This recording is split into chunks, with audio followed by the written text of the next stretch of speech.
My name is Catherine, and I'm 32 years old, a mother of two beautiful children, and a CEO with a life that looked perfect on paper. But behind closed doors, my family saw me as nothing more than a bank account. I gave them everything: a beautiful home, financial security, and every dollar they ever asked for, all to win a love they had already given to someone else. My younger brother was their golden child, and his son, my nephew, was their golden grandchild. I had no idea that their cruel favoritism would one day force my own children out into the cold on a beautiful Christmas Eve. The night they betrayed me, I didn't get angry.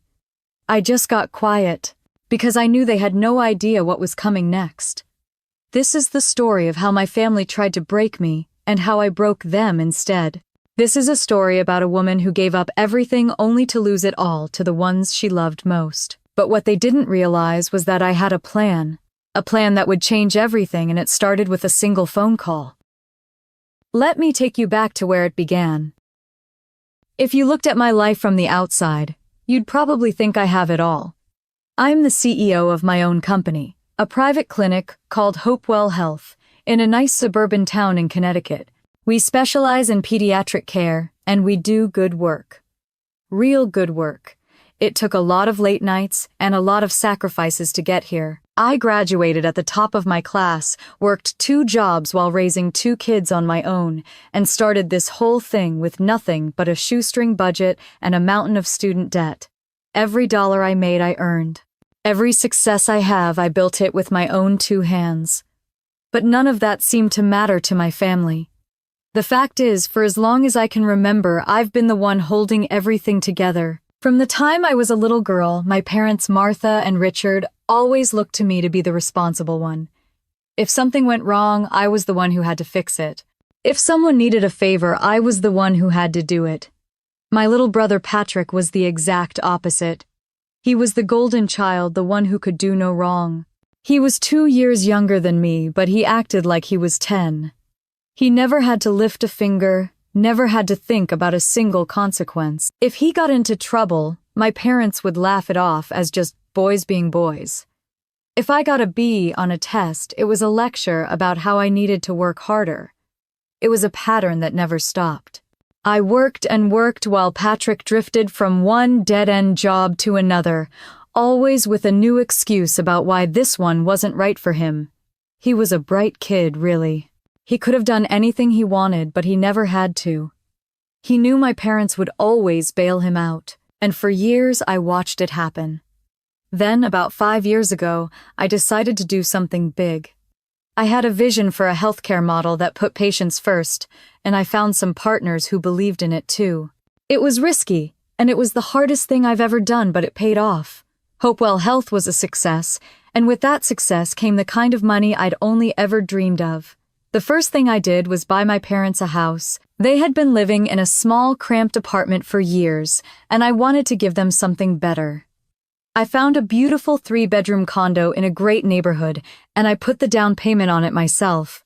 It was my gift to them, a way of saying thank you for everything they had done. I thought it would make them happy. I thought it would make us closer. For a little while it did. My parents were so proud to show off their new place, and I felt good knowing they were comfortable. I also paid their bills every month, from the mortgage to the utilities. It was a lot, but I could afford it, and I figured they deserved to live a life of comfort after working so hard. What I didn't realize was that I was setting a precedent, a very dangerous one. I wasn't just their daughter anymore. I was their personal ATM. The real trouble started about 6 months ago, when Patrick and his wife Lauren announced they were expecting their first child. My parents were over the moon. Suddenly, every conversation was about the baby, about Ethan, and how perfect he was going to be. It was the same old story, only with a new character. My parents had already given him a title before he was even born, the golden grandchild. It made me sick to my stomach because I knew what that meant for my own kids, for Jake and Haley. They would be pushed to the side just like I had been. I told myself it would be different, that my parents would never do that to their own grandkids. I told myself that they loved Jake and Haley too much, but deep down I knew I was lying to myself. I had been living with that feeling of being a second-class citizen in my own family for so long that it felt almost normal.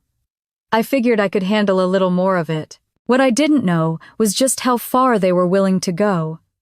The holiday season was already in full swing.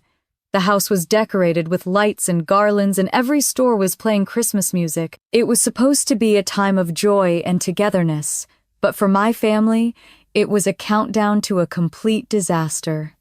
It was a disaster that would change everything, and it was a disaster that I was about to walk right into. I just didn't know it yet. Just 2 days before Thanksgiving, Patrick and Lauren made the official announcement. They were going to move in with my parents.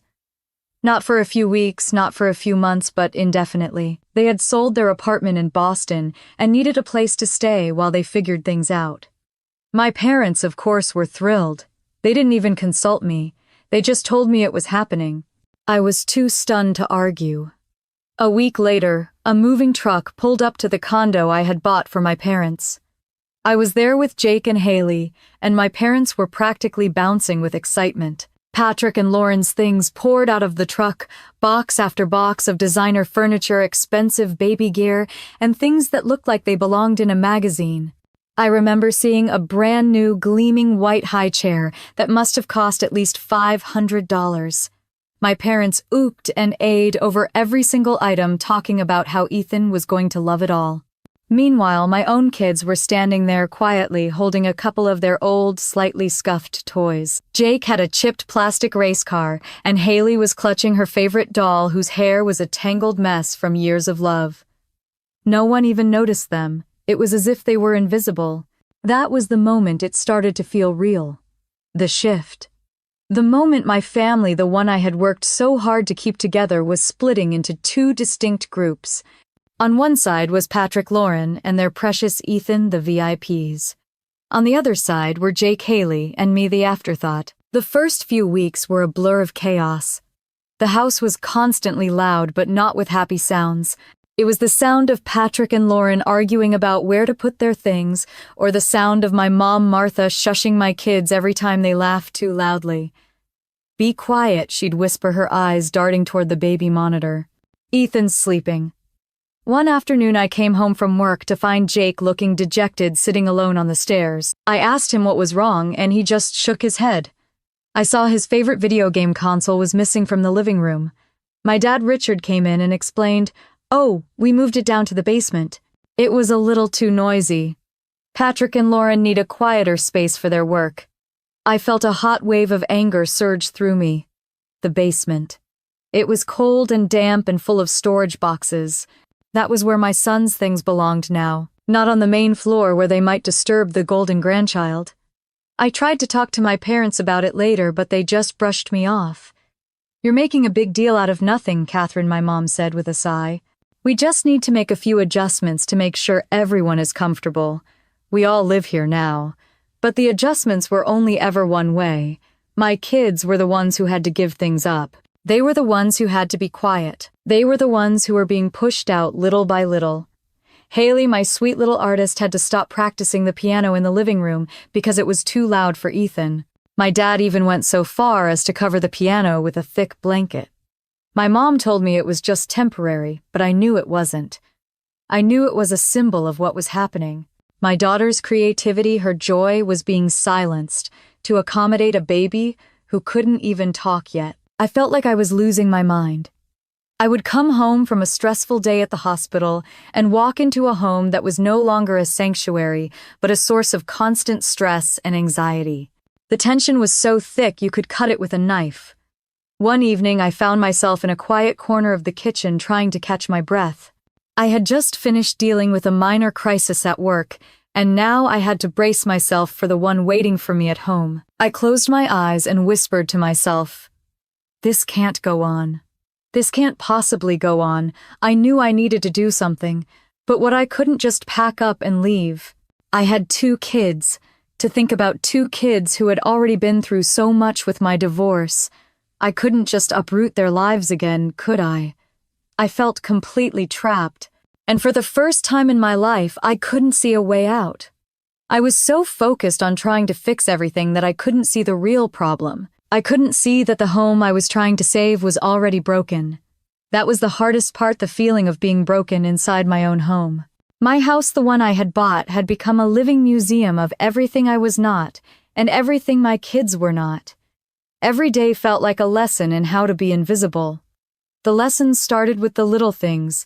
If Jake left a jacket on the couch, my dad would scold him about being messy and ungrateful. But if Patrick left his coffee cup and papers all over the dining room table, my mom would just quietly clear it away, saying that he was so busy with his online business.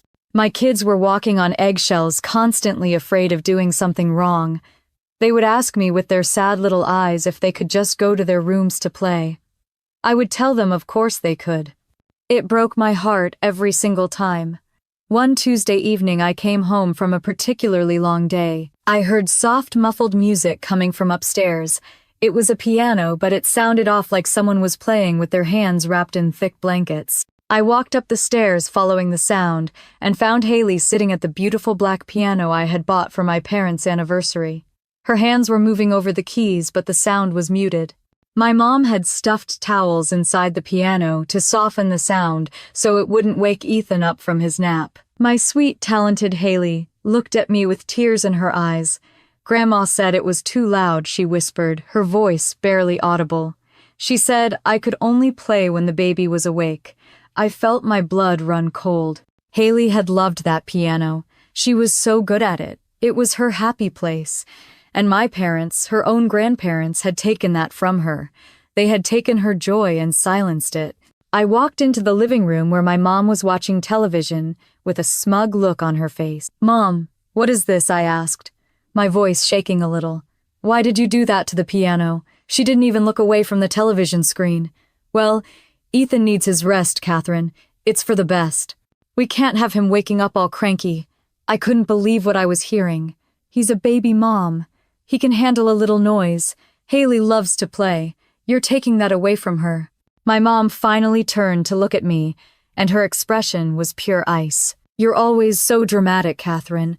Why are you so jealous of your own brother's happiness? He and Lauren have a lot on their plate, and we're just trying to help them out. You're an adult.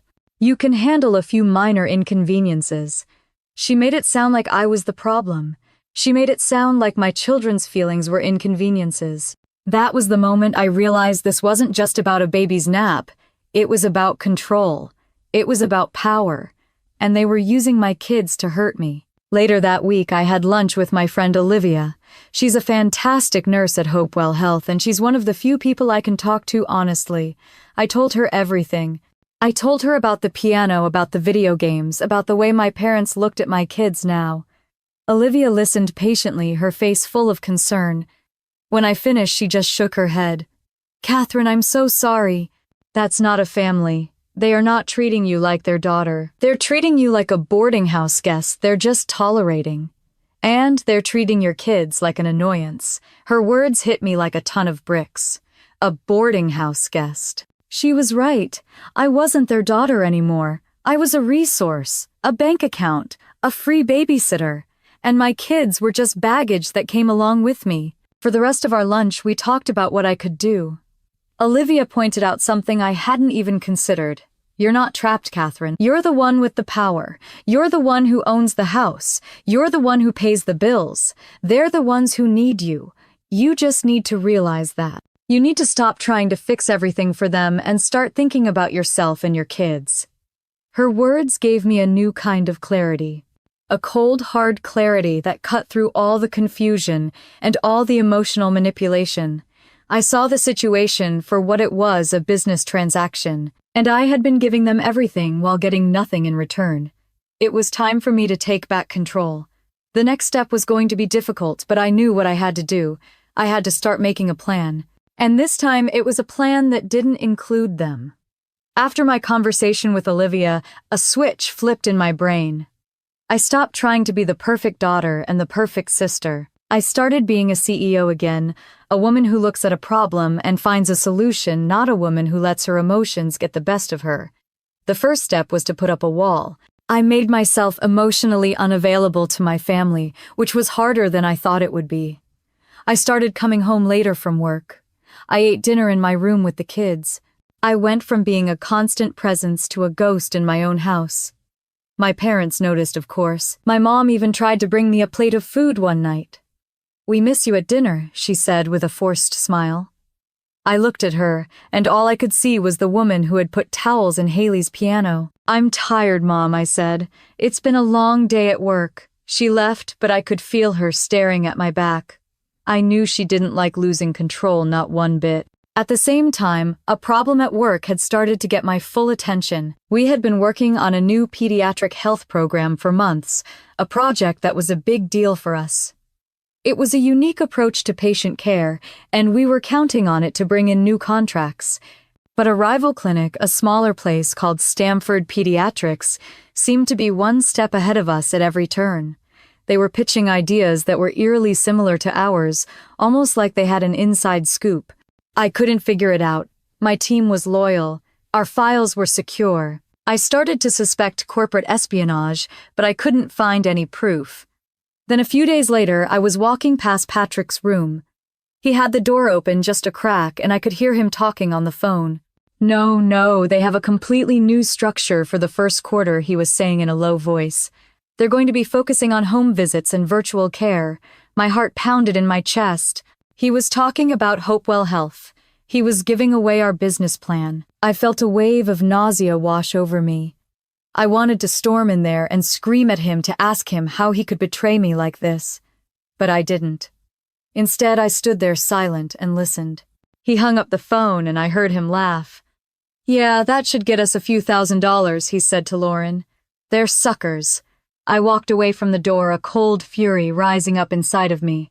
My own brother. He was selling my company's secrets for a few $1,000s. I went straight to my room, locked the door, and opened my laptop. I started digging into my parents' bank statements. I had set up an online account for them so I could pay their bills from my laptop, and I had access to all of their records. What I found made me want to scream. There were thousands of dollars worth of charges from a business called Ethan's Elite Baby Essentials. Designer clothes, expensive toys, and organic food subscription that cost over $600 a month. My parents were blowing through my money like it was water, all of it for their golden grandchild. I scrolled through the statements and found something else. Regular deposits every few weeks from Stamford Pediatrics. Not much, just a few $100s here and there, but enough to show a pattern. Enough to confirm my suspicion. My brother wasn't just a lazy freeloader, he was a thief. And my parents, the ones who had raised me, the ones who had promised to love me, were covering for him. They knew he was selling my company's secrets, and they let it happen. I closed my laptop, my hands shaking. This was no longer just about a family feud. This was about criminal activity. This was about a complete and utter lack of morals. They weren't just taking my money. They were actively trying to hurt my business, my livelihood, my entire future. I walked to the window and looked out at the street. The Christmas lights were twinkling on the trees, and the houses were glowing with a warm, festive light. People were laughing, getting ready to spend the holidays with their loved ones. And here I was trapped in a house, with people who had betrayed me in a way I never thought possible. But I wasn't trapped. I had the power. I had the truth. And now I had a real plan. It wasn't just about leaving anymore. It was about making them pay. I knew what I had to do, and I knew I had to do it before Christmas. The twinkling lights outside did nothing to warm the cold, hard certainty that had settled in my gut. I wasn't just angry anymore. Anger was hot and wild. This was cold and still. It was a plan. I started by doing what I do best. I became a strategist. For the next week, I worked from my laptop every night after everyone else in the house had gone to bed. I waited for the sounds of snoring to start in my parents' room, for the murmur of the television to stop in Patrick and Lauren's suite. Then I would open my computer and get to work. I had to be silent, a ghost in my own house. I pulled up every financial document I could find. My personal bank accounts, my business accounts, the deed to the condo. I went through years of statements line by line. I had always been so trusting. My parents had asked me to just send them the money for the bills, and I had done it without a second thought. My generosity had been a blank check for their laziness. But as I scrolled through the records, I felt a sense of calm. The condo. My name was the only one on the deed. It was not a joint account. It was mine. My parents were living in a house that belonged to me, and they had no idea. I looked at the mortgage payments, the utility bills, the maintenance fees. I had paid for every single thing. The thousands of dollars I had been sending them every month were just an allowance. I had no idea they had been spending it all on expensive baby gear and whatever else they wanted for Patrick and Lauren. The numbers didn't lie. I spent the rest of the night creating a spreadsheet, a detailed log of every dollar I had given them. I noted every payment, every gift, every cent I had spent to keep their little kingdom running. It was a chilling document to look at. It was a record of my love, and it was a record of their betrayal. The next morning, I called a lawyer, a man named Mr. Thompson. I told him I needed to discuss a real estate matter and some family legal planning. I set up a meeting for the following afternoon. I didn't tell him the full story over the phone. I just gave him enough information to make him curious. He sounded professional and efficient, exactly what I needed. My meeting with Mr. Thompson was a blur. His office was a clean, modern space with a view of the city. I laid it all out for him. The condo, the payments, the endless stream of money, the fact that my brother and his wife were living there now, and the worst part that they had been stealing from my company. I told him about the bank statements and the documents I had found. I watched his face as he listened. He was a good lawyer because he didn't show any emotion. He just listened. When I was done, he sat back in his chair and looked at me. "Miss Hayes," he said, "the law is very clear on this. The property is in your name. You have paid for it and you have the documents to prove it. You have every right to do with it as you see fit." I felt a quiet sense of triumph. "And the financial support?" I asked. "The money I've been giving them that is a gift," he said. "You have no legal obligation to continue providing it. You can stop whenever you want. And as for your brother, if you have proof of him selling company secrets, that is a whole different matter.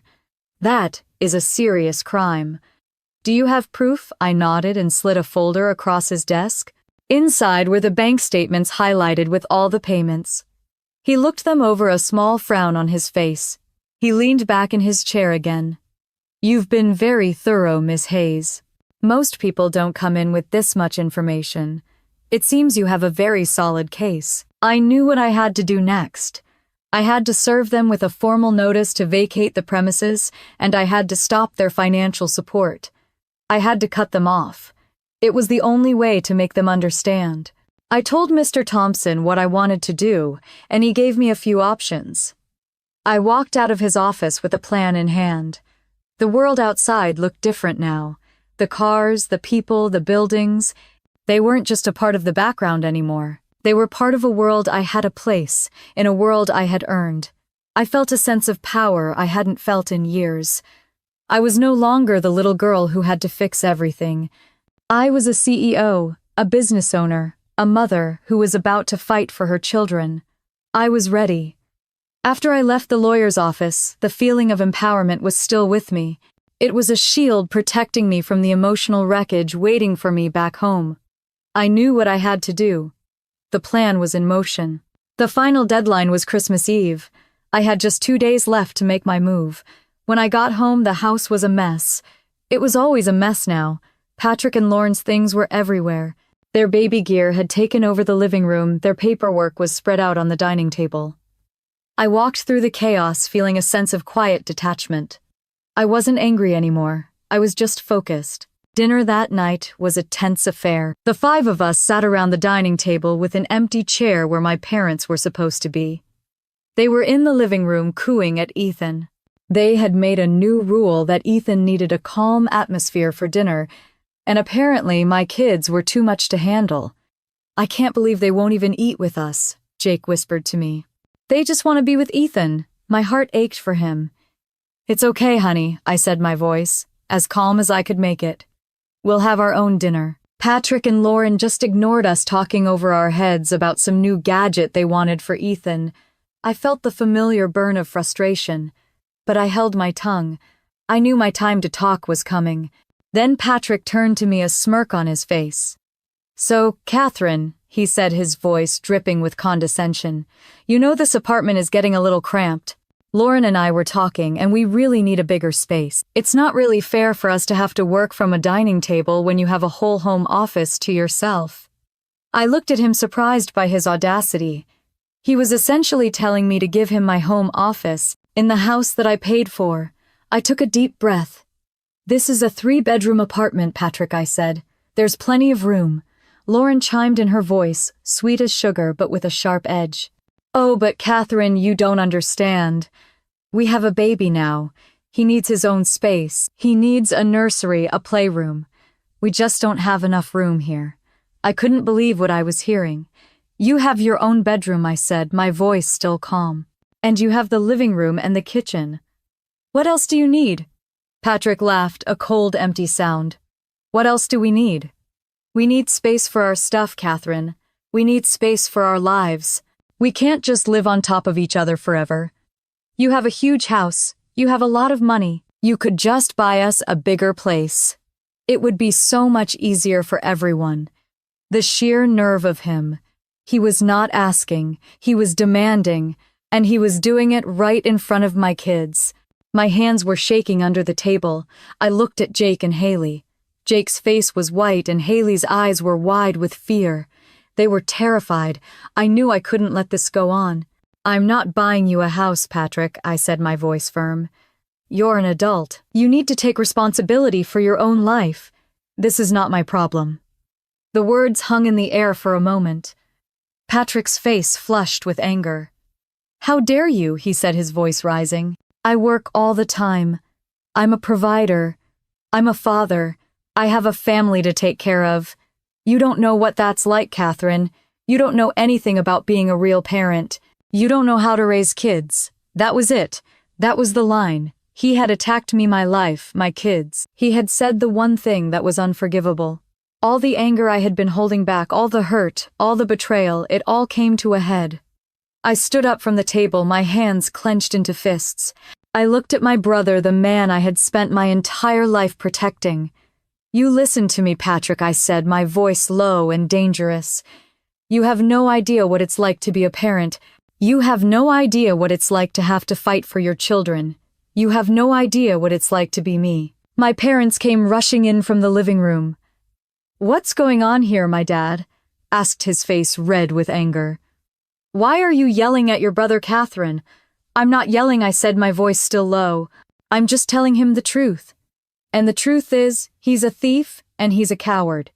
He's a parasite and he's a terrible father." The air went out of the room. My parents stared at me, their faces a mask of shock and disbelief. Patrick just stared at me with pure hatred. I knew what I had to do. I couldn't stay here anymore. Not for another minute. Not for another second. I had to get my kids out. I had to get us out of this house and away from these people. It was the only way to save us. After my words hung in the air, the silence was deafening. I didn't wait for a response. I turned on my heel and walked out of the room, up the stairs and into my kids' bedroom. I closed the door behind me and locked it. I sank to the floor, my back against the cold wood, trying to catch my breath. I had said it. I had finally said the truth. The relief was immense, but it was quickly replaced by a wave of pure, unadulterated fear. What now? I stayed in the room for a long time, just listening. I could hear them talking downstairs, the low murmur of voices rising and falling. I couldn't make out the words, but I didn't need to. I knew what they were saying. They were talking about me, about how crazy I was, about how ungrateful I was, about how I was tearing the family apart. They were the victims now, and I was the villain. I stayed in the room for the rest of the night. I didn't come out for dinner. I didn't come out to say goodnight.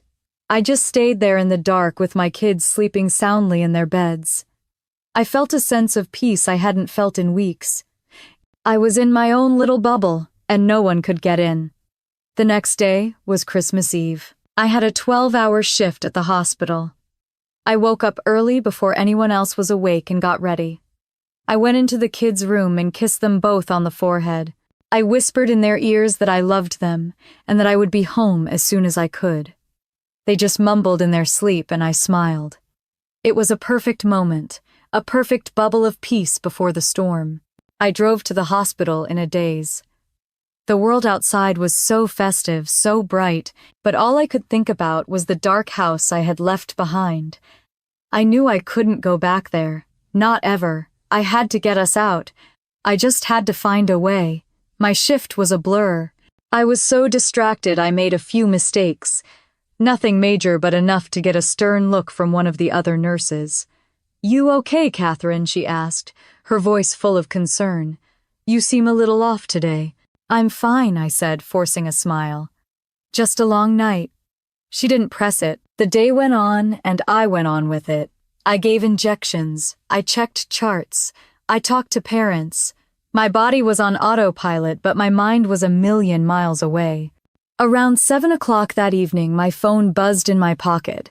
It was a video call from Haley. I was surprised.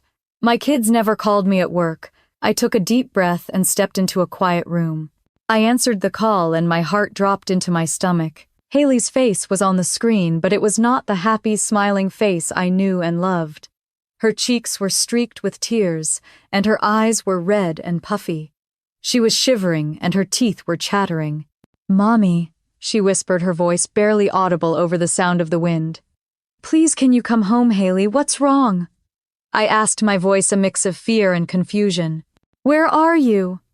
She just shook her head, her face a mask of misery. "We're in the shed," she whispered. "In the backyard. It's so cold, Mommy. They made us leave." My blood ran cold. The shed. The old rickety shed in the backyard. It was full of rusty tools and old furniture. It was not insulated. It was freezing cold outside. "Haley, who made you leave?" I asked, my voice a whisper. "Grandma and Grandpa," she said, her voice breaking. "And Uncle Patrick. They said they needed our rooms. They needed to make space for all of Ethan's new toys. They said we were too messy, they said. They said we weren't a real family." I felt a cold rage rise up inside of me. They hadn't just moved their things, they had kicked them out. On Christmas Eve, I looked at my daughter's face on the screen, at her shaking hands, and I felt a wave of nausea. "Haley, honey, listen to me," I said, my voice as calm as I could make it. "Are you okay? Is Jake okay?" "We're cold, Mommy," she said, a sob escaping her lips. "And we're hungry. They didn't give us any dinner." That was it. That was the final blow. They had not only kicked them out, they had left them outside in the cold without food. The betrayal was complete. It was no longer about money or a house. It was about pure, unadulterated cruelty. I felt a fire ignite inside of me, a rage so powerful it almost blinded me. "Haley, listen to me," I said, my voice full of a new kind of certainty. "I'm coming home. I'm coming home right now. Don't worry, Mommy's coming to get you." I hung up the phone and walked out of the room. I walked to my car, my mind a blur. I didn't care about anything else. Not my job, not my family. All I cared about was my kids. I was going to get them. And then I was going to show my family what it was like to cross a mother. The 20-minute drive home was a blur of red lights and a white-knuckled grip on the steering wheel. All I could think about was the image of my daughter's face on the screen, her little body shivering in the cold. My mind was a storm of pure, blinding rage. Every single wrong they had ever done to me, every lie, every insult, every time they chose Patrick over me, it all came rushing back. But none of that mattered. All that mattered was my kids. I pulled into the driveway, the tires crunching on the gravel. The house was lit up like a Christmas tree, the windows glowing with a warm, inviting light. It was a perfect, festive scene, but I knew what was happening inside. It was a lie. I slammed the car door shut and ran to the backyard. I didn't care if they heard me. I just ran. I found them in the old rickety shed at the back of the property. The door was ajar and a small sliver of light from the house spilled inside. I pushed the door open and saw them. Jake and Haley were huddled together on the damp concrete floor, wrapped in a thin blanket that was probably meant for the dog. They were shivering, their faces pale and their eyes wide with fear. There were no toys, no food, no comfort. Just a pile of old tools and some rusty gardening equipment. I felt a sob rise in my throat, but I swallowed it down. I had to be strong. "Jake, Haley," I said, my voice as calm as I could make it. "Mommy's here. They looked up at me and I could see the relief in their eyes. Haley just scrambled to her feet and ran into my arms. I wrapped her in a tight hug, her little body trembling in my embrace. Jake just sat there looking up at me, his eyes full of a pain that was too old for a 10-year-old boy. "They didn't give us any dinner, Mommy," he said, his voice a whisper. "They said we didn't deserve it." That was it. That was the final insult. They had not only kicked them out, they had left them to starve. I felt a cold fury rise up inside of me, a rage so powerful it almost blinded me. I held Haley tight and walked over to Jake. I knelt down and wrapped my arms around him. "It's okay, honey," I said, my voice shaking a little. "We're going to go home. We're going to go to our real home." Just then, the back door of the house opened, and my parents and Patrick and Lauren all came out. They were all bundled up in warm coats, and they had a smug, self-satisfied look on their faces. They must have heard me and decided to come out and gloat. "What are you doing, Catherine?" my mom asked, her voice full of false concern. "You're making a big scene. It's Christmas Eve." "A big scene?" I asked, my voice dangerously low. "You put my children outside in the cold on Christmas Eve. You left them to starve. And you're asking me what I'm doing," my mom scoffed. "Oh, don't be so dramatic. They're fine. They're just being silly. We just needed to make a little room for Ethan's new toys. He needs his own space." "They're fine," I asked, my voice rising. "Look at them, Mom. Look at them. They're shivering. They're terrified." "And you're telling me they're fine?" Patrick just laughed, a cold, empty sound. "Oh, come on, Catherine. You're making this into a whole thing. They're just kids. They'll get over it." "You're always so dramatic." I looked at him, and all the rage, all the hurt, all the betrayal, it all came to a head. I stood up, my kids still clinging to me. I looked at my parents, at my brother and his wife. I looked at the people who were supposed to be my family. I took a deep breath. I didn't yell. I didn't scream. I just looked at them, a calm, cold fury in my eyes. "You have no idea what it's like to be me," I said, my voice barely above a whisper.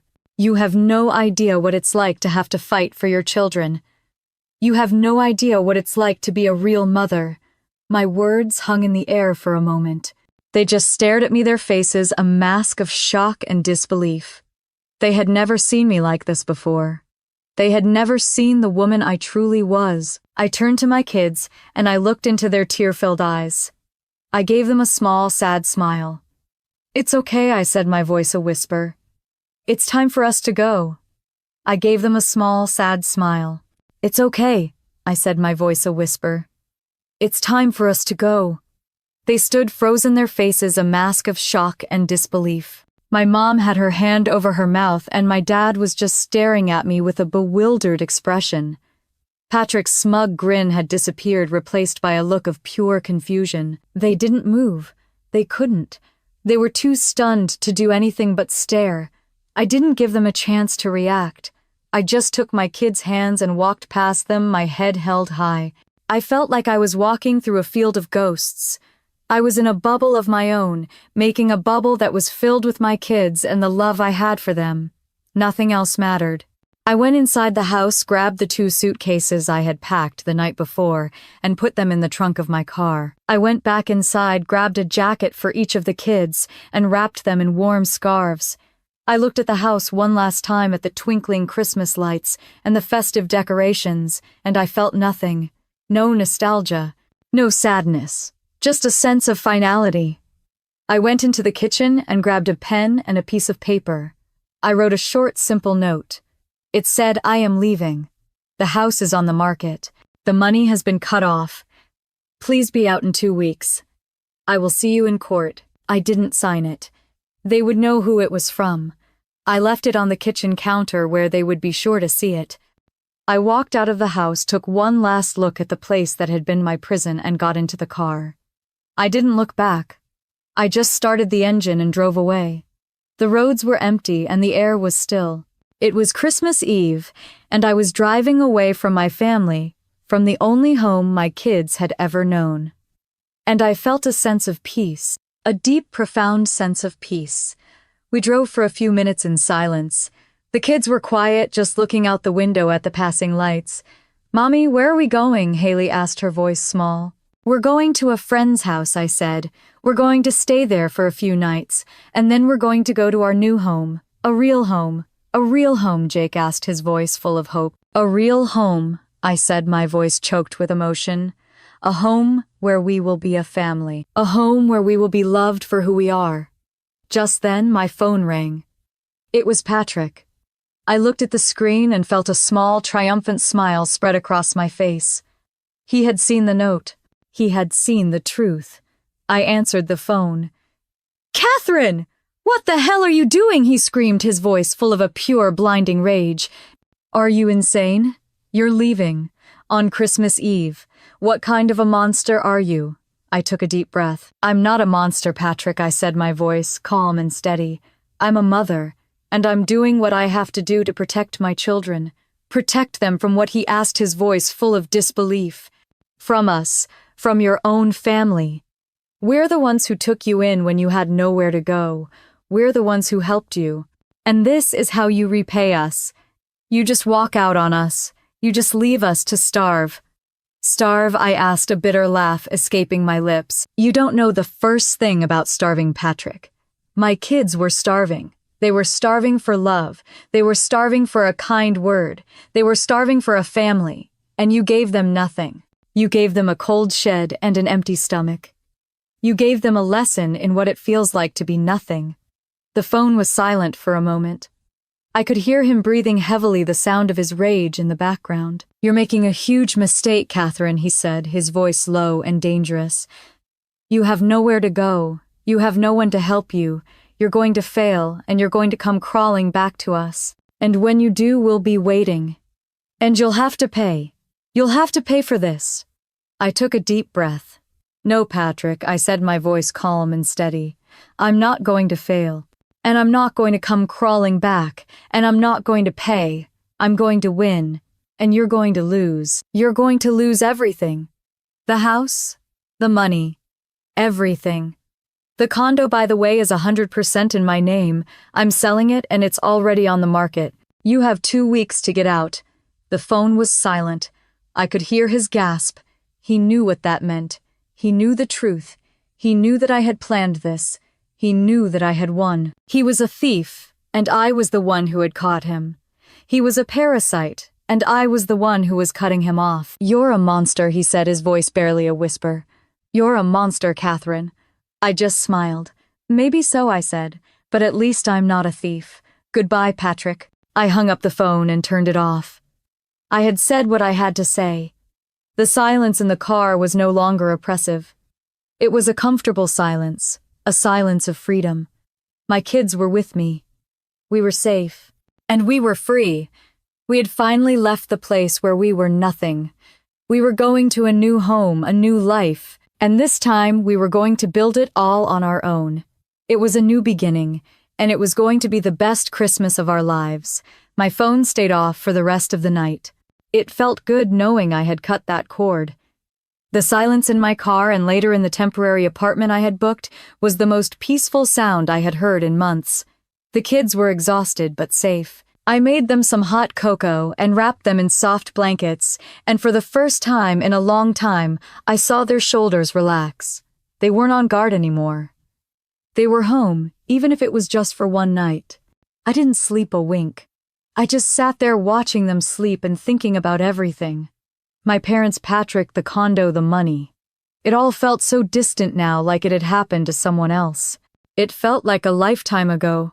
When the sun came up, it was Christmas Day. I had a small suitcase packed with a few of their favorite things. We didn't have a tree or presents or a big family breakfast, but we had each other. We went for a walk to a nearby park. The air was crisp and cold, and the ground was dusted with a light layer of snow. We held hands and walked in silence, just taking in the simple beauty of a new day.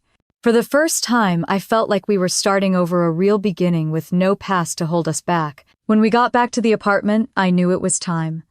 I took a deep breath and turned my phone back on.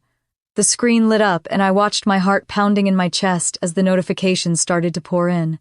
I had 39 missed calls. 39. Most of them were from my mom and dad. A few were from Patrick. The voicemails were even worse. I listened to them one by one. each one a little more desperate than the last.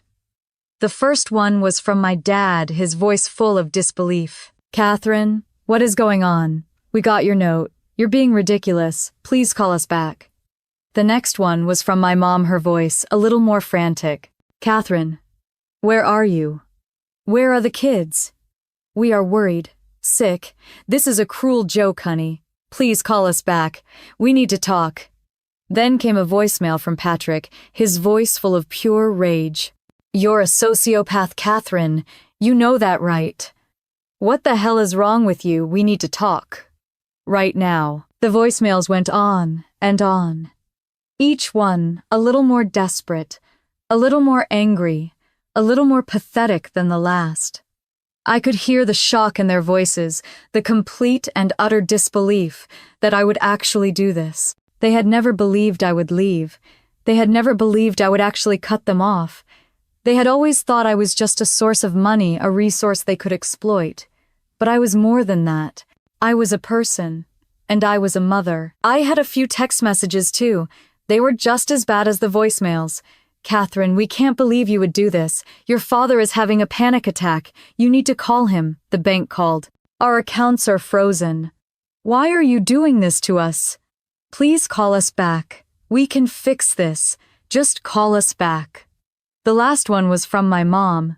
It said, "Please, Catherine, just tell me you'll call me back. We need you. We need you now. Please." I just stared at the screen, a small, sad smile on my face. They needed me. They needed me because I was their paycheck.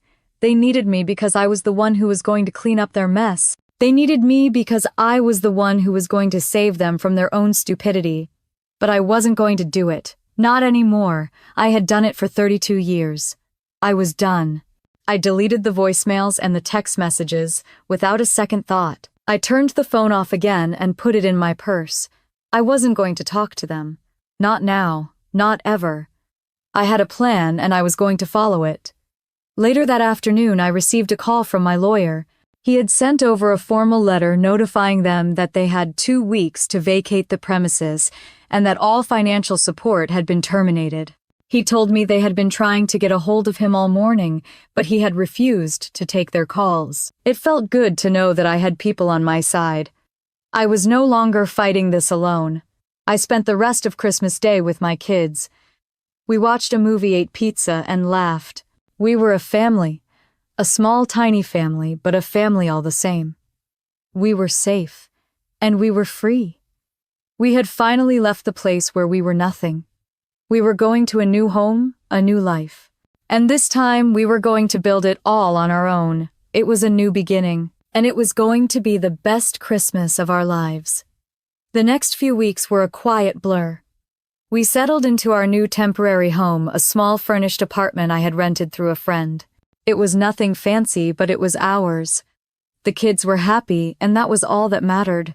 They were no longer walking on eggshells. They were no longer whispering in their own home.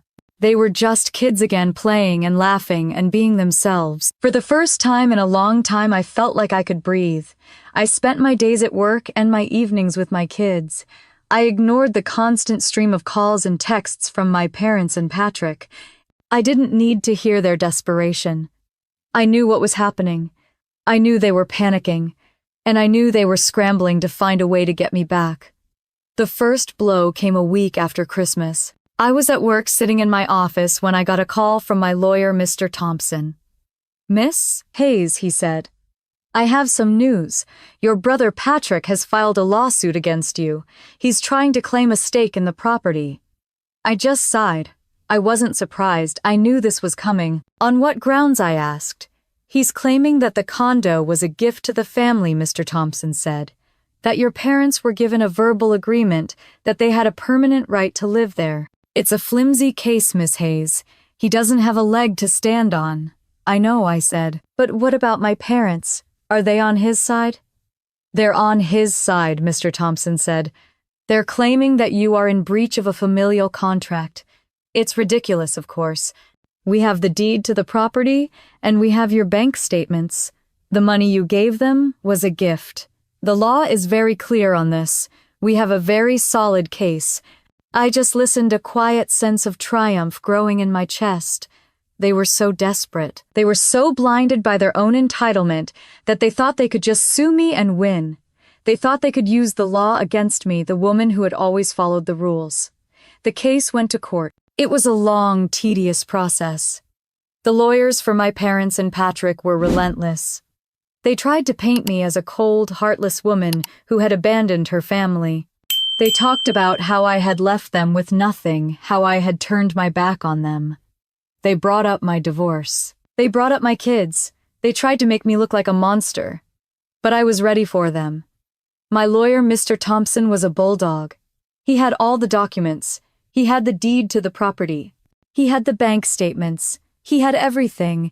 He just laid it all out there calmly and methodically. He showed the judge that I was the sole owner of the property. He showed the judge that I had paid for every single thing. He showed the judge that I had been sending them a monthly allowance for years. And then he dropped the bomb.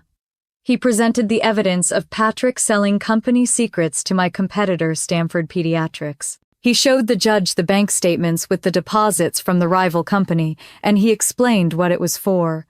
The courtroom was silent. Patrick's lawyer looked at him, his face a mask of shock and disbelief. Patrick just sat there, his face pale, his eyes wide with fear. He had been caught. He had been exposed. The golden child, the man who could do no wrong, was a criminal. The judge just looked at them with a sense of pure disdain. He looked at my parents, who were sitting there with a look of complete and utter betrayal on their faces. They had let this happen. They had known. They had known their son was a thief, and they had let it happen. They had put their son above me, above my company, above my future. And they had lost. The judge ruled in my favor. The case was dismissed. The condo was mine. The money was mine. My family was a mess, and I had nothing to do with it anymore. I had won, but it wasn't a win that felt good. It felt empty. It was a win that was built on the wreckage of my family. After the hearing, I walked out of the courtroom. My parents were there. They looked old and tired. Patrick was there. He looked scared and defeated. He looked at me, and his eyes were full of a new kind of hatred. "You did this," he said. His voice a whisper. "You did this to me." I just looked at him.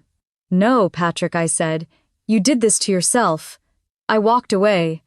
I had won the battle, but I knew the war was far from over. I had to build a new life for my kids. A life that was built on love, not on money.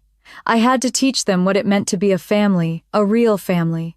A family that was built on trust, not on a lie. I walked away. I had won the battle. But I knew the war was far from over. I had to build a new life for my kids. A life that was built on love, not on money. I had to teach them what it meant to be a family, a real family. A family that was built on trust, not on a lie. 6 months had passed since that day in the courtroom. It felt like a lifetime ago. We had moved into a new house, a small 2-story place with a big backyard in a quiet neighborhood.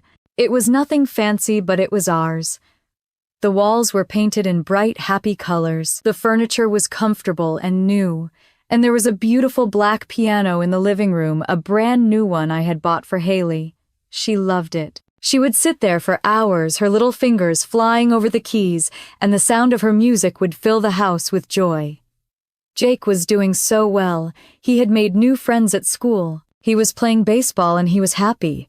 He wasn't walking around with that scared look in his eyes anymore. He was a kid again. A happy, laughing kid. We were a family again, a small, tiny family, but a family all the same. We had our own little traditions. We would have movie night on Friday, pizza night on Saturday, and we would always eat dinner together at the table.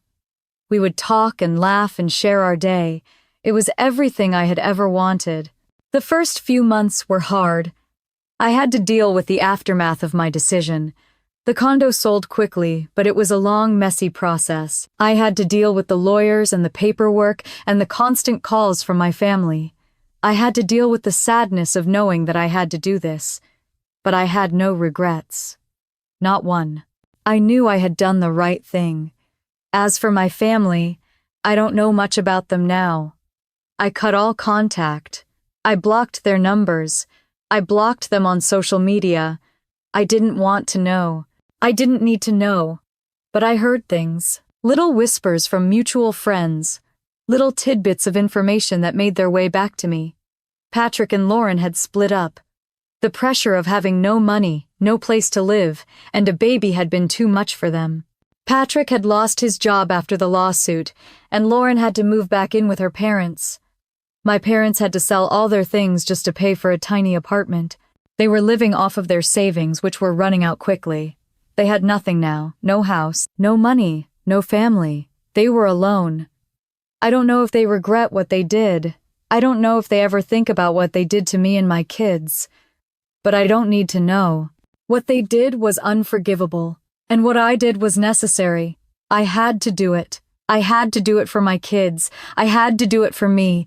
I had to do it to show them that I was not their bank account. I was not their doormat. I was a person. And I was a mother. I have learned so much in the last 6 months. I have learned that family is not just about blood. It is about love and respect and loyalty. It is about standing up for the people you love. It is about protecting your children from the people who would hurt them. And it is about not letting anyone, not even your own parents, tell you that you are not enough.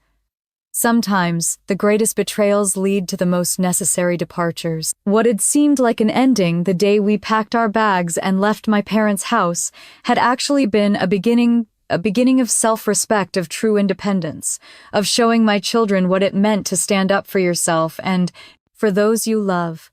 We had come through the storm and found ourselves on solid ground at last. Have you ever had to make a difficult decision to protect your family's well-being? I would love to hear your stories in the comments below. If this resonated with you, please give this video a thumbs up and subscribe to hear more real-life stories of overcoming family challenges. Remember, sometimes the bravest thing you can do is pack your bags and create the life you and your children deserve. Thank you for listening, and may you always find the courage to stand up for what is right, especially when it is difficult.